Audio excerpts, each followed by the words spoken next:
And we are live.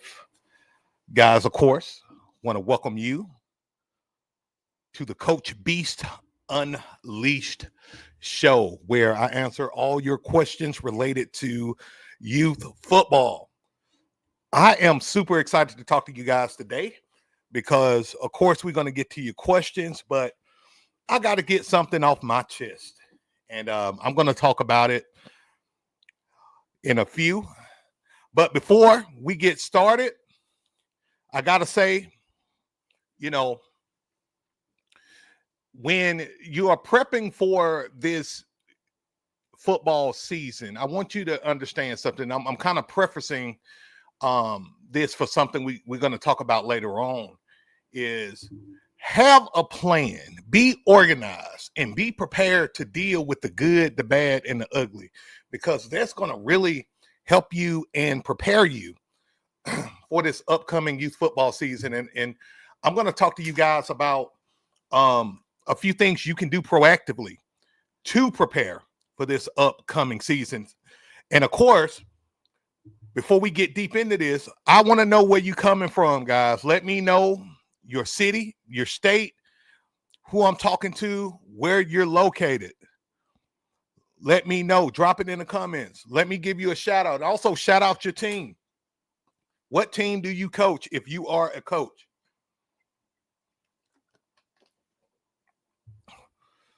Let me know where you guys are coming from. We got Santa Barbara, California in the house. What's up, Cali? Cali always shows up strong. Who else we got? We got the Santa Barbara Sharks. Shout out to you, Coach Rock. We got Massachusetts in the house. What's up, Coach John? How you doing? We got Long Island, New York in the house. What's up, Long Island? We got Houston, Texas in the house. What's going on? We got Southside, Virginia, the Trojans, 10U team. Shout out to you, Coach, and your team. We got Lacey, Washington in the house. We got Coach Carlos in the house. We got BB, Arkansas in the house. Let's see who else we got. We got Coach. Let me see here. We got a live 86, former coach of the Orlando Outlaws. Shout out to you, Coach. We got San Bernardino in the house. The Hurricanes. Shout out to the Hurricanes. Hey, Coach, I got a joke, though. How in the hell y'all get hurricanes in Cali? In the IE? I'm messing with you. Let's see. We got Palmdale, California in the house. We got Lynchburg, Virginia in the house. Youngstown, Ohio in the house. We got Salt Lake City in the house. What's up? We got Bellport, Long Island in the house. Y'all coming in hard. Let me go over here to my YouTube family. We got Coach Nielsen in the house. We got Detroit Pierce Middle School. We got, let's see here. We got Hampton Roads, Virginia. Got the Panthers in the house. Shout out to the Panthers. All right, let me make sure I'm not missing nobody. We got Arizona in the house. What's up, Arizona? What's going on? All right, so guys, let's get into this video, this show. And of course, I'm going to start out by answering a question. And then, guys, feel free to go ahead and drop your questions in the comments. Again, if I don't get to your questions, repost it. I'm not ignoring your questions on purpose. This thing flies, especially on Instagram. And I'm still trying to learn how to freeze it as I go. And I still haven't learned how to do it yet. So I gotta figure that out. The Palmdale Knights, shout out to you. All right. So let's get to the question. And I'm going to give you guys some more shout outs. Just keep commenting, keep dropping. Make sure you like and subscribe to the channel if you haven't already. A coach wanted to know, how do I build a dominant run game with undersized linemen?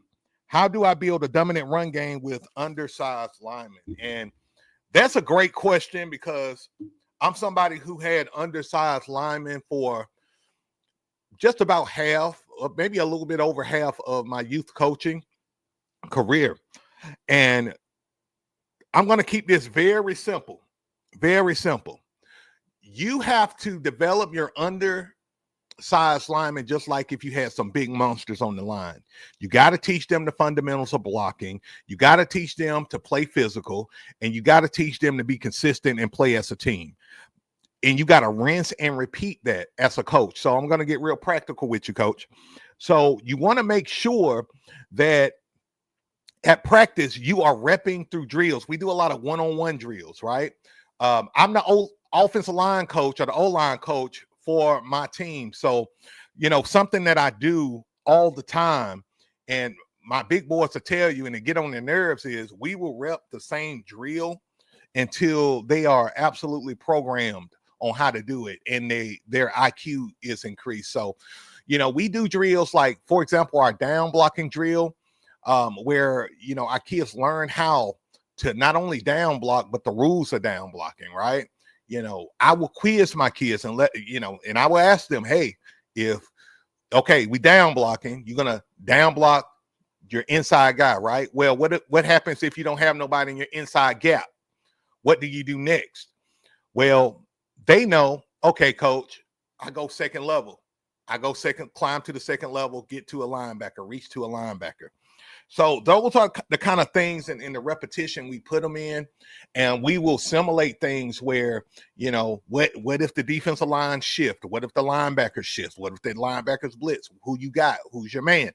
And we teach our undersized guys to be extremely physical at the point of attack. It's like super important to be physical at the point of attack.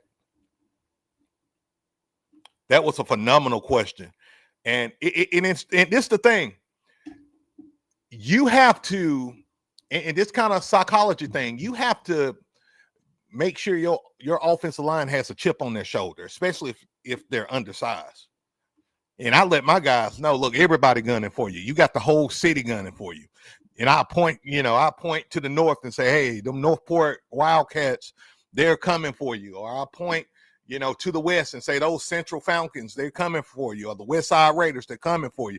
And my kids know, they understand what that means. You know what I mean? So that's usually how it goes. And I'm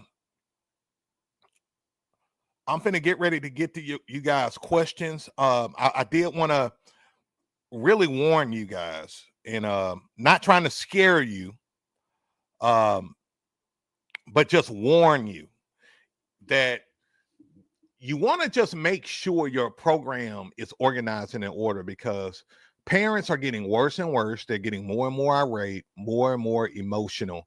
And look, this is coming from somebody who has kids who play youth sports.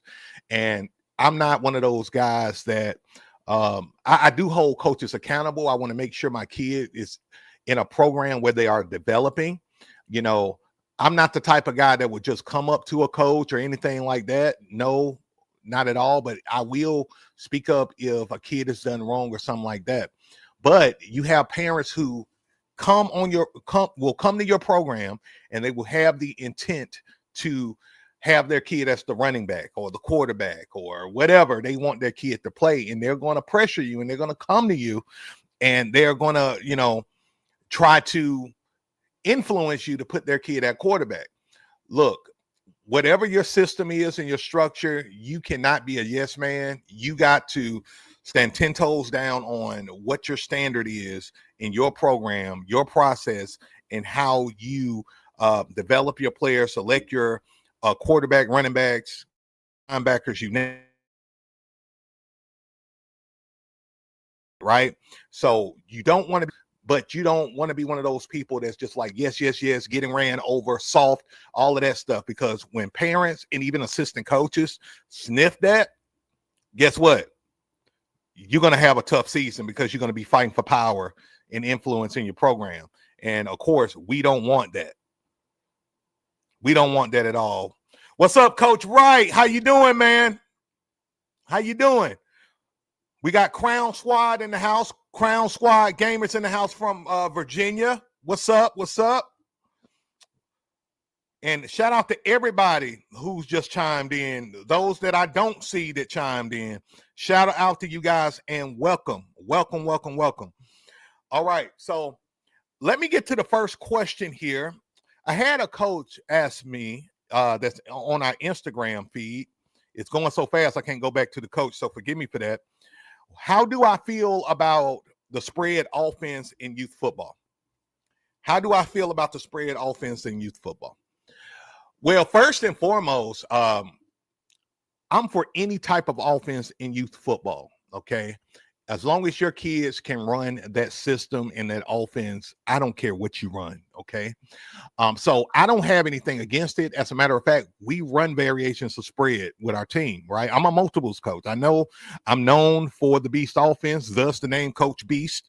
However, I am a multiples guy. We'll go 3x1. We'll go quads. We'll go empty. We'll go 2x2. We'll do all those things if we got the personnel and also if it's going to help us reach our goal, up in that game. I would not run the spread just to look cute. I won't run the spread just to say we run the spread and we, running passing plays or we look like our favorite NFL team, a college football team. No, I would not do that.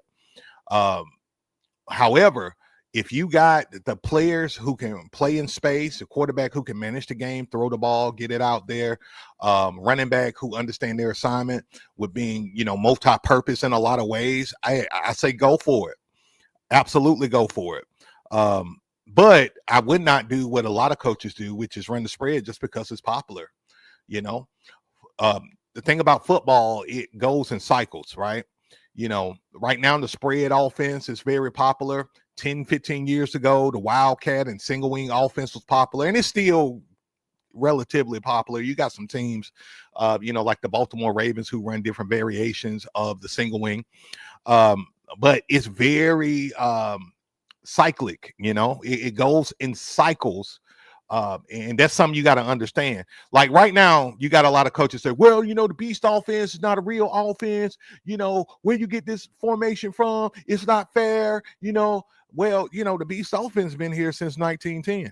Like, I didn't create this in my studio for you to run. No. Yale University created the Beast offense back in 1910. Okay, the single wing offense was tried and true in just about everything in the early 1900s, late 1800s, right? So, the Beast offense was just another variation of the single wing offense. So if anybody's here to tell you, well, it ain't real football, what is real football? What the hell is real football? Right? The truth is that some coaches who are haters don't know their history. They don't know their history. And so as a result, because they're getting beat by something that they don't understand, or they see something that they don't like, or they don't understand, they feel like they have a right to talk crap about something that they don't understand, which I get it. Everybody's is entitled to their own opinion, but I like educated opinions, right? At least know your history before you start an argument about any type of offense. Any type of offense. Know your history. And that's what irked me. I remember when I first started coaching in youth football, we had the wishbone formation was super popular, right? The T formation, super duper popular. The powerhouse or the full house formation, was very popular, and teams ran that.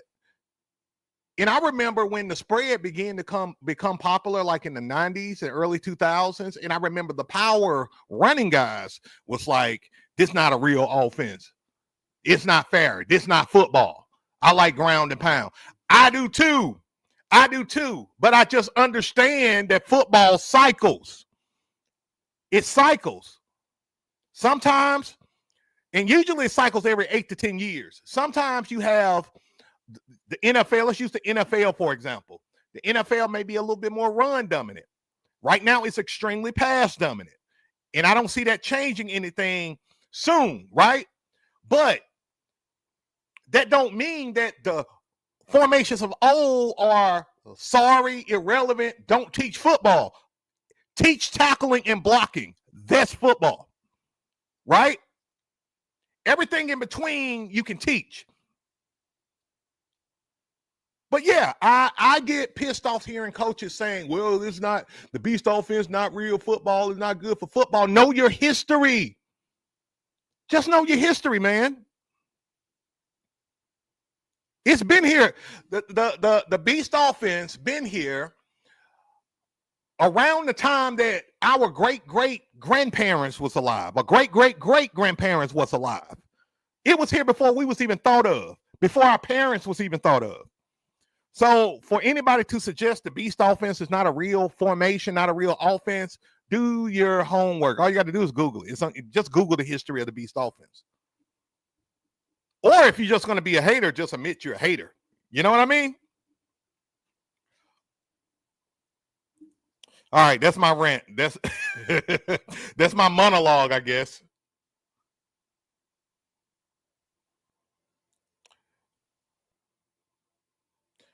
Panther P says champions. Uh-oh, hold on. This chat box is scrolling down.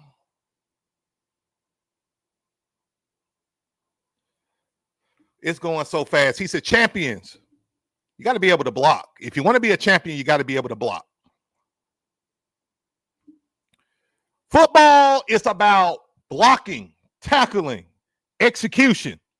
If you can't execute, if your team can't execute, I don't care what formation you run. You can hand me the playbook of the University of Alabama, but if I don't teach my kids how to run, how to block, and how to tackle, I'm screwing up as a coach.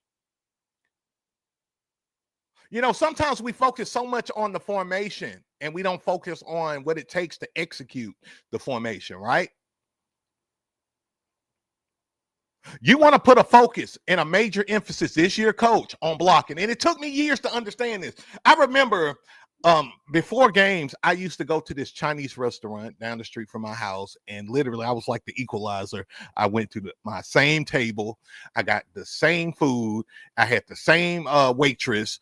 And she knew that every Thursday was when we had our senior games. I was going to be there, right? And I was sitting and I was eating, drinking my sweet tea, eating my Chinese food, minding my own business, thinking about the game. And then something hit me, y'all. Something just hit me. Whoa. The teams that make it to the championship is either the number 1 or number 2 blocking team in their league and tackling team in their league. I don't recall seeing any middle of the road or mediocre teams go deep in the playoffs or the championship because usually they can't block or they can't make a tackle or they're too clumsy, can't execute, fumbling the ball, turning the ball over, you name it, right? And when that hit me, y'all, it changed everything about my coaching philosophy and style. I remember, I began to reminisce and remember that the best teams I ever had were great at blocking, great at tackling, great at executing. And might I add, they was also great at controlling the trenches.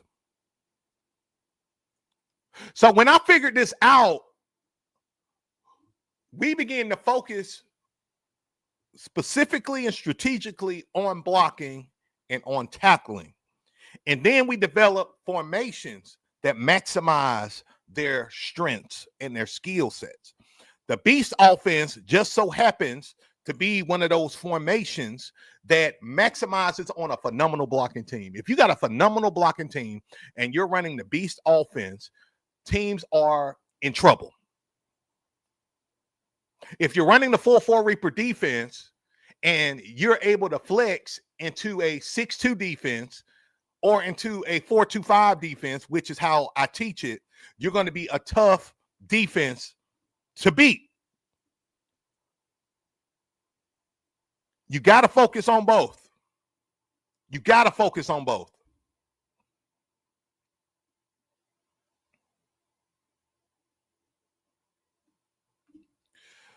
Coach says, moving up to 10U, what beast formation could be used for punting? Hey, that's a great question because I actually used a beast formation for punting in my travel league, right? So we just go with the beast 1.0, and we line the kids up in the regular set, but you can also line them up in the tight set. And instead of your quarterback being, 3-4 yards off the ball, which we teach 4 yards off the ball, we would tell him to go, 8 yards off the ball and punt it. But we didn't punt a lot. Got to be honest with you, we didn't punt a ton, but when we did punt, we'll line up in the beast 1.0, and we'll just be in our regular set, and our punter just go back about 8 to 10 yards and punt the ball. Great question. And guys, if you haven't already, do me a solid, like and subscribe. If you're watching this on YouTube, I appreciate you so much, man. Definitely. I want you to like and subscribe to the channel. It's a few things I'm about to talk to you guys about who are on YouTube. It's a few things that I'm about to begin. And another thing while we're doing that is, I'm still trying to come up with a name of this show, guys. I got the Coach Beast Unleashed show, which I like. I don't love, but I want somebody to give me a bomb name for this show. We thought about the youth football coaches show. We thought about just the Coach Beast show or the Coach Beast Live, but I want y'all to put in the comments what would be a great name for this show. Y'all do that for me. Y'all hook me up.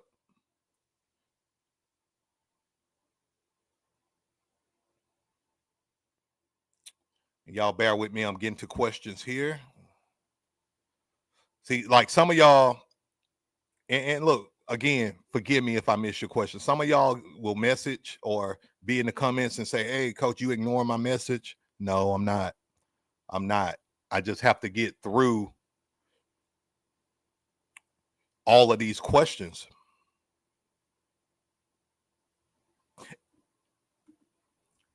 FS says, we saw the Beast offense a lot down here.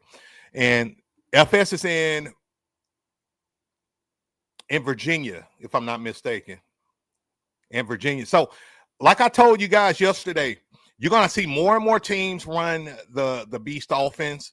A lot of guys I know are getting the Beast Unleashed playbook bundle. That's my playbook bundle. If you see that banner down there, it talks about the bundle being 85% off, all of that stuff. A lot of coaches have gotten that. And so now what's happening is when you get the book, you may go against another team who got the book and running the same offense, which makes it fun. So now you got to stop the offense that, you got to stop the offense that you're running to dominate teams, right? So, it's funny. We was laughing and joking about it yesterday, but, even in my league, I had teams running the Beast offense, and all I could do was laugh because I know who they got it from, right? Usually you're going to get the Beast offense from, it's only about really 4 or 5 of us as content creators who talk about the Beast offense as much. And, we got, let me see, I got over 1,000, I think it was around 1,200 playbook sales just with the Beast Unleashed bundle. Shout out to you guys who purchased last year. We got about 1,200 sales, and then just overall playbooks, we was well over 2,000. And so that's a testament to you guys. And I really want to appreciate, just give you your flowers, man, and appreciate you for all of your support. No doubt.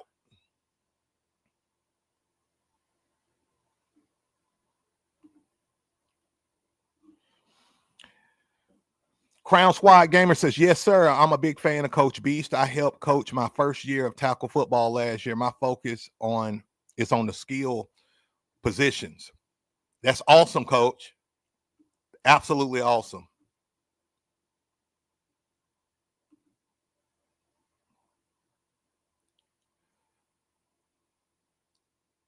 All right. SV21 or whatever. My bad. He says, and you the best coach of all time. I don't know if he's being sarcastic. He got some other stuff right here. So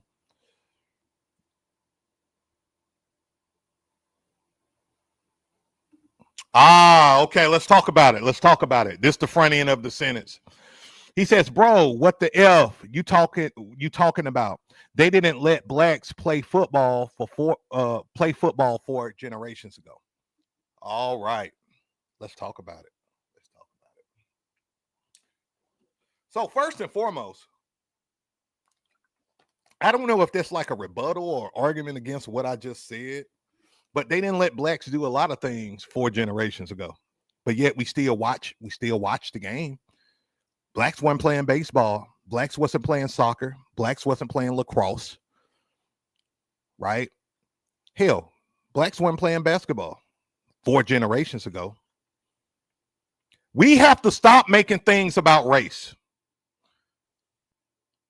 We have to stop making things about race because, you know, there are things that goes on in our society that's totally out of our control. As much as we want to control somebody being racist or discriminate against us or whatever, like some things we can't control. But there are things we can control. We can control how we feel about other people and how we treat our kids in our program and how we influence society in a positive way. Talking about race 4 generations ago has crap to do with anything. We're talking about football. And we talking about everything I just said about football cycles, right? Football also evolves, just like basketball evolves, soccer evolves, gymnastics evolves, golf evolves, all sports evolve. And so, you know, we talking about the beast formation 1900 years ago. Just because Yale University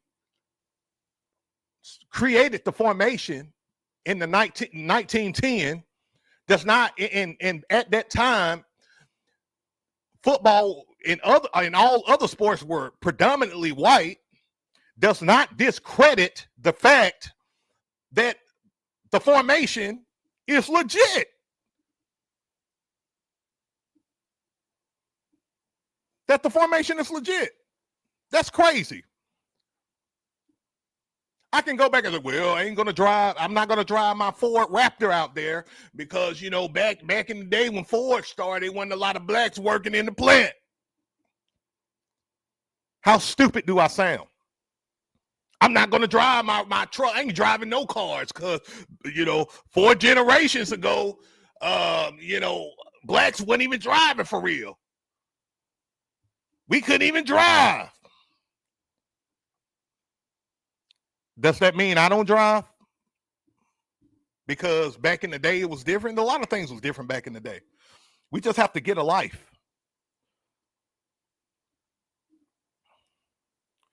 Oh, great point. Flash says head coach will always get the blame when the team loses, especially at the youth level. Absolutely, 100% correct. And that is something to really understand is that, and this is why I tell you guys, make sure you run your program and you don't let nobody take over your program or try to control you.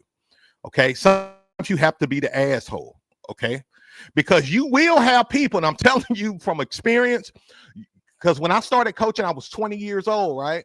And so I had a lot of guys on my staff who joined and they thought they knew more, or, you know, I was too young, right?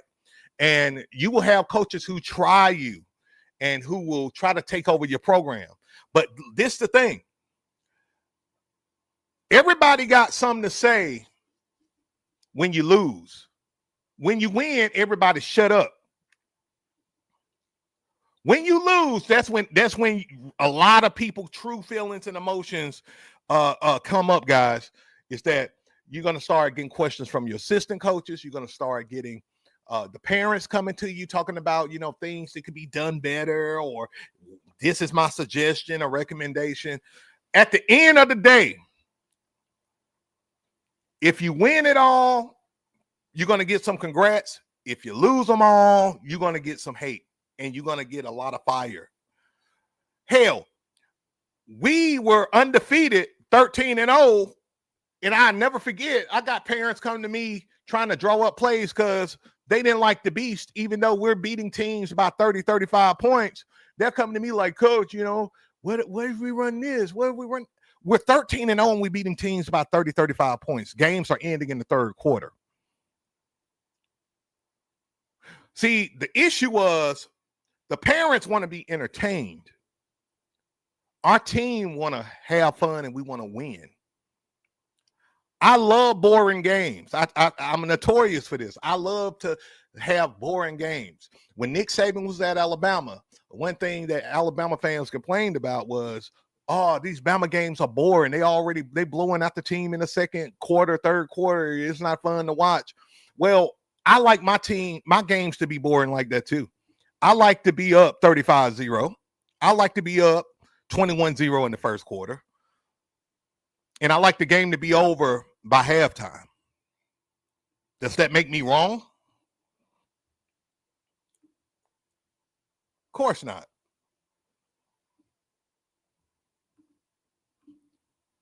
Coach Wright says, Coach, what do you think about the double wing, double tight offense?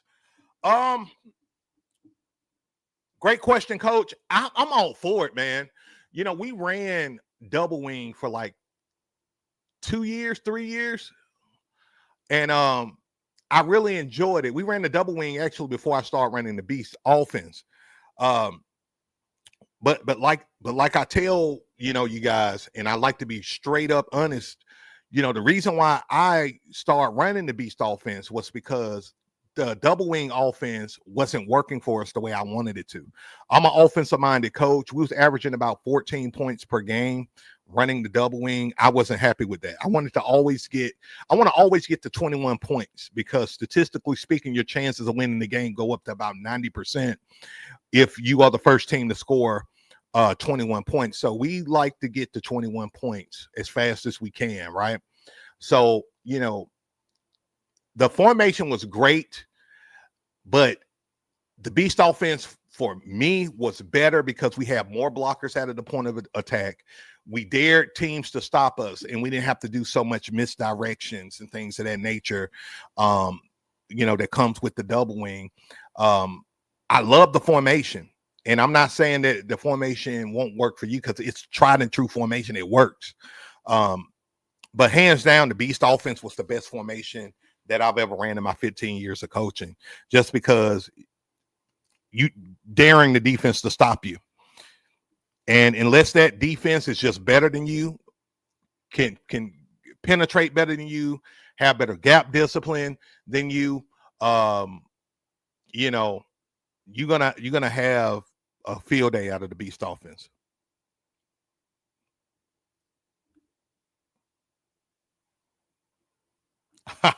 Okay, so we got some names for the show. The first one here by FS is The Real Youth Talk. I like it. What else we got? We got Coaches Unite.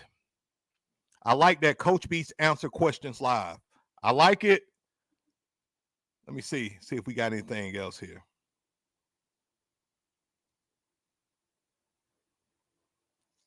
We had a coach yesterday. I think it was yesterday's live. He said the show should be called Cigars and Football. Y'all like that one? Cigars and Football.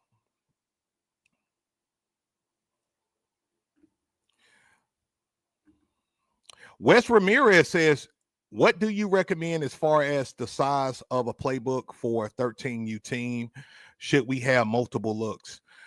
Okay, great question, Coach. Here's my take on it. Number one, I always tell you guys, I'm a multiples guy. I'm a multiples coach. When I first started coaching, I literally had this white folder, right? And I had probably 60, 70 plays. Kid you not. I mean, I was like, y'all watched The Water Boy, and I forget the coach name, but he's the coach who had stole the I think it's the green binder, and he had all the plays in the binder or in the folder, right? I was kind of like that, right? Like I had a binder. It was with me all over the places, right? And so I had all my plays, but I only ran 15, 20 plays a game, right? So now what I do, coach, is I got a play sheet, and literally we only run about 20 plays. I have 20 plays designed for that game. We have 8 to 10 core plays, and then 8 to 10 a mixture of 8 to 10 passing plays and also trick plays, gadget plays, you name it, right? So, that's my philosophy and how it changed, right? And this is with my 12U team, 12, 13U team, all right? So my recommendation is this for you, coach. Find out what works for you and what you're comfortable with and what your team is comfortable with and can grasp. What I've learned is, in this, me being a beast guy, a single wing guy right now, is that we'll run the beast offense, but then we'll run different variations of the beast offense. We'll run the same play, but with different variations. We do that with just about everything. I don't care if we're running RPOs, we're running air raid or anything. We will have the same plays, but what I typically do is change the variations. So we may window dress with motions and things of that nature and run maybe the same thing, or we may do an audible at the line of scrimmage, and we may dial up a different play based on what the defense is showing us, right? So that's kind of how I do it, coach. Great question, man. Phenomenal question.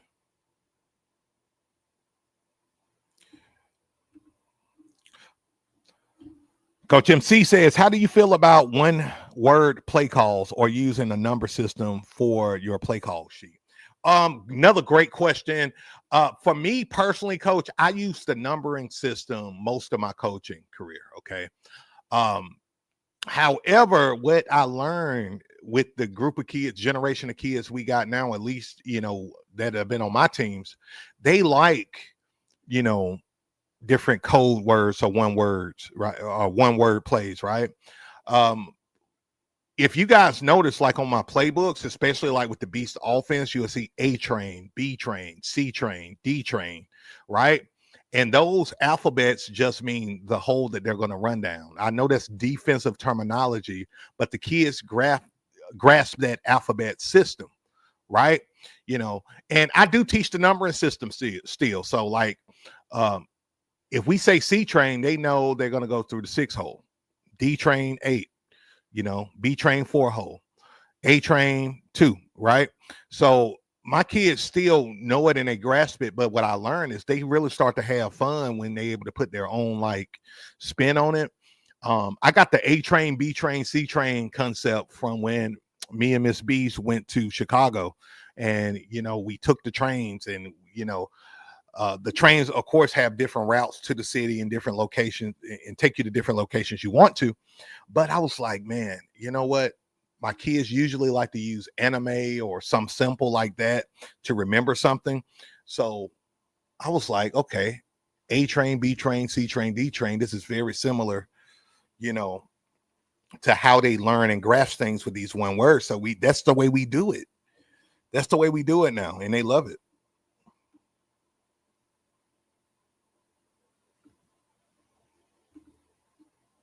I love this. Hoy says, people don't realize you can be outcoached in youth sports. That is truth. That is total facts. Because I've coached games where I was outcoached, and I've coached games where I outcoached the other coach and demoralized the coach. Right? And people disrespect. I hate, I'm just say it like this. In terms of youth sports, especially youth football, a lot of youth football coaches get disrespected by coaches who may coach high school. I don't see middle schools complain as much, but I do see high school football coaches, giving youth football coaches a hard time, saying, well, you don't know nothing, or, you got to learn more, or, ha ha ha, you a youth football coach.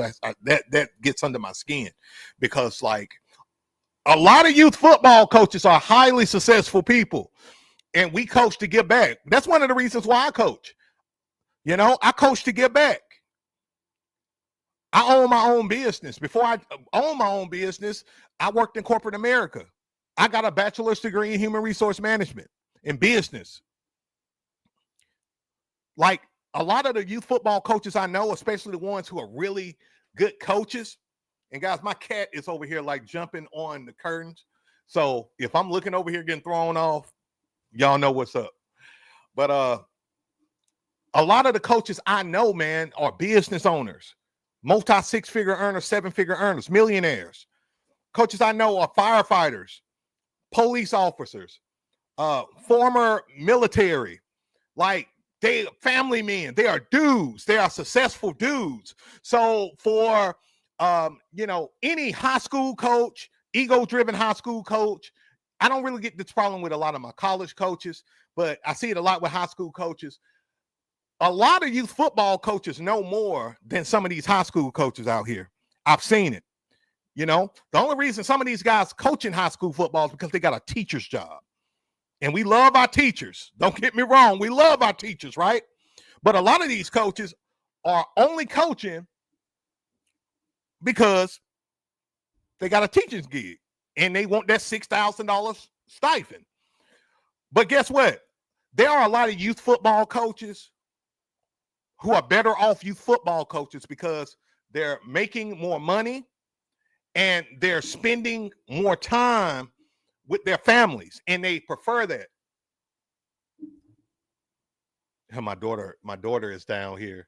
She's trying to get this cat. She's over there in the window, baby. But yeah, like if I was to coach football, and I did the math, if I was to head coach a high school football team, and I was to do this full time, she ran around the kitchen. And if I was to do this full time, I would lose so much time and so much money, just coaching high school football. Not to mention, I've already put 15 years into coaching and giving back to my community. So my mindset is, what can I do to take this to the next level, right? I want to help other coaches. This is why I do what I do. This is why I love what I do, because I'm helping other men and women who want to help kids. And that's my best way to make it even bigger impact than helping the world, helping society. But look, guys, if you're coaching youth football, don't let nobody down you because you're a youth football coach. Screw them. Don't let nobody tell you who you are and what you know just because you are a youth football coach. Because you will get high school football coach. And if we got high school football coaches on here listening right now, and you don't do this, look, I'm sorry, I'm not talking about you, right? But the coaches, the high school coaches who down youth football coaches, acting like they don't know what they're talking about or they don't know how to coach, it's a flat out damn lie. I know some guys who can coach some football, including me, but like I said, me making the decision to do what I do now and help you guys be successful is what I love doing. It's what I want to do. It's where my passion is, right? So don't let nobody down you. Screw them. Screw them.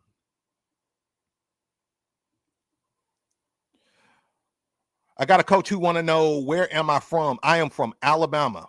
That's where I'm at, guys. I don't know how long I'm going to be in Alabama, but I'm in Alabama. To be honest, guys, like, I really want to move out west. I want to move out to either the West Coast or just out west to Arizona. Arizona, Colorado, Utah. I got a buddy in Utah. But we really looking at Arizona or even Nevada. Coach want to know, how do I feel about headsets? Have no problem with headsets. I love headsets. I've used both headsets and not.